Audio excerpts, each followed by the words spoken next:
राज्यात पुढील 5 दिवस पावसाचा अंदाज. कोकण, मुंबईला ऑरेंज अलर्ट. राज्यात पुढील 5 दिवस पाऊस असणार आहे. कोकण किनारपट्टी आणि मुंबईला ऑरेंज अलर्ट देण्यात आला आहे. विदर्भातील काही जिल्ह्यांना ऑरेंज अलर्ट देण्यात आला आहे. त्या ठिकाणी चांगला पाऊस पडू शकतो.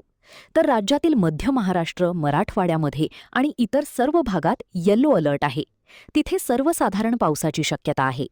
जून महिन्यात सरासरी पाऊस कमी पडला आहे. 47% पाऊस कमी पडल्याची नोंद झाली आहे. जुलै महिन्यातही पावसाचे सरासरीचे प्रमाण कमी असणार आहे, असे हवामान विभागाचे SD सानप यांनी सांगितले. पाहूया ते काय म्हणतात. राईट. जसं मी सांगितलं की मागील 24 ते 48 तासांमध्ये बऱ्याच ठिकाणी पाऊस पडताना दिसतो. त्यामध्ये कोस्टल रिजन असेल किंवा मग घाटमाथे असेल तिथे हेवी टू व्हेरी हेवी म्हणजे मुसळधार ते अतिमुसळधार पावसाची नोंद झालेली आहे. आणि पुढच्या 5 दिवसांचा जर अंदाज बघितला तर कोकण किनारपट्टी आणि घाटमाथ्यांवर ऑरेंज रेड अलर्ट दिला गेलेला आहे.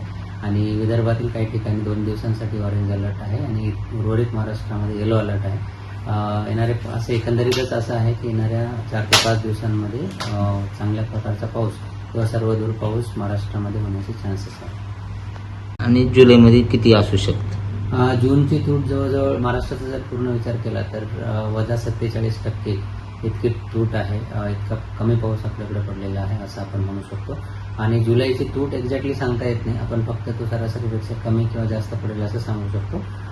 पण येणाऱ्या ह्या महिन्याच्या अखेरीस तिची तूट किती होती किंवा किती पाऊस पडला ही सगळी माहिती आपल्याला ह्या महिन्याअखेरीस मिळेल.